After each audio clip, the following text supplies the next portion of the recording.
જય હિન્દ વિદ્યાર્થી મિત્રો, હું ચિરાગ બરાડ। તો પાટણ જિલ્લામાં નવોદય 2026માં કેટલું મેરિટ છે ઉપરાંત વેઇટિંગ લિસ્ટની સંપૂર્ણ માહિતી જોઈએ તો પહેલા તો પાટણ જિલ્લો જે છે એમાં કુલ તમને 9 તાલુકા આપેલા છે, એટલે કે 9 બ્લોક આપેલા છે।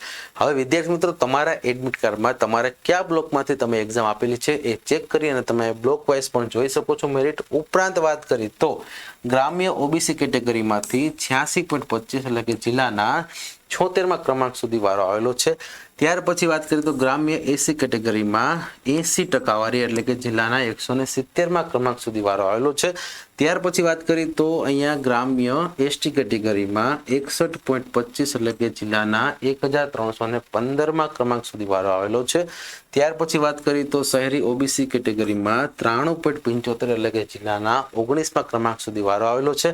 ત્યાર પછી વાત કરીએ તો જે શહેરી એસી કેટેગરી છે રેડી તેમાંથી અહીંયા 90% એટલે કે જિલ્લાના 44મા ક્રમાંક સુધી વારો આવેલો છે।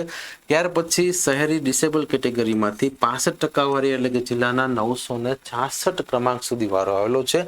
અને સૌથી ઊંચું મેરિટ એટલે કે શહેરી અનરિઝર્વમાંથી 95% એટલે કે જિલ્લાના 8મા ક્રમાંક સુધી અહીંયા વારો આવેલો છે। સૌથી છેલ્લે જોઈએ તો શહેરી એસટી કેટેગરીમાંથી 93.75 એટલે કે અહીંયા 21મા ક્રમાંક સુધી વારો આવેલો છે।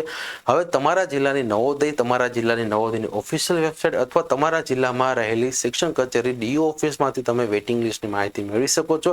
ઉપરાંત વિદ્યાર્થી મિત્રો, આ યુટ્યુબ ચેનલમાં સૌથી પહેલા અને સૌથી સચોટ બધા જ જિલ્લાના વેઇટિંગ લિસ્ટ જાણવા માટે અત્યારે જ આ યુટ્યુબ ચેનલને સબસ્ક્રાઇબ કરી નાખો। વિડીયો પસંદ આવે તો લાઈક કરો અને તમારા બધા જ મિત્રો સુધી શેર કરો। જય હિન્દ, જય ભારત।